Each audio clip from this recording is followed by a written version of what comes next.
আপনার চেহারা নূরের মতো উজ্জ্বল হয়ে যাবে শুধুমাত্র যদি একটি আমল আপনি করতে পারেন। ওযু করার সময় পানি যখন আপনার চেহারায় দিবেন, আপনার চেহারায় পানি দেওয়ার সময় শুধুমাত্র একটি দোয়া আপনি পড়বেন, আপনার চেহারা থেকে মেস্তা, ব্রণ এবং চেহারার বিভিন্ন রকম কালো দূর হয়ে যাবে এবং চেহারায় সৌন্দর্য এবং লাবণ্য ফুটে উঠবে এবং চেহারায় যেন নূর চলে আসবে ইনশাআল্লাহ। অনেকে দেখা যায় সুন্দর কিন্তু দেখতে ভালো লাগে না, কিন্তু অনেকে কালো কিন্তু তারা দেখতেও ভালো লাগে। এটি হচ্ছে আল্লাহ তাআলার পক্ষ থেকে একটি রহম। চেহারা সৌন্দর্য বৃদ্ধি পাওয়া আল্লাহ তাআলা দোয়া কবুল করার মাধ্যম, চেহারা সৌন্দর্য বৃদ্ধি পাওয়া গুনাহ মাফ হয়ে চেহারার মাধ্যম।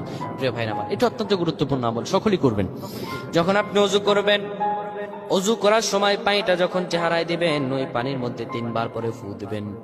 আল্লাহু নূরুস সামাওয়াতি ওয়াল আরদ, আল্লাহুম্মা ইগফিরলি, আল্লাহু নূরুস সামাওয়াতি ওয়াল আরদ, আল্লাহুম্মা ইগফিরলি। এই দোয়াটি 3 বার পরে সেই পানির মধ্যে ফু দিয়ে পানিটা চেহারার মধ্যে লাগাবেন। আমার আল্লাহ আপনার চেহারার মধ্যে লাবণ্য এবং সৌন্দর্য ফুটিয়ে দিবে। সুবহানাল্লাহ পড়েন।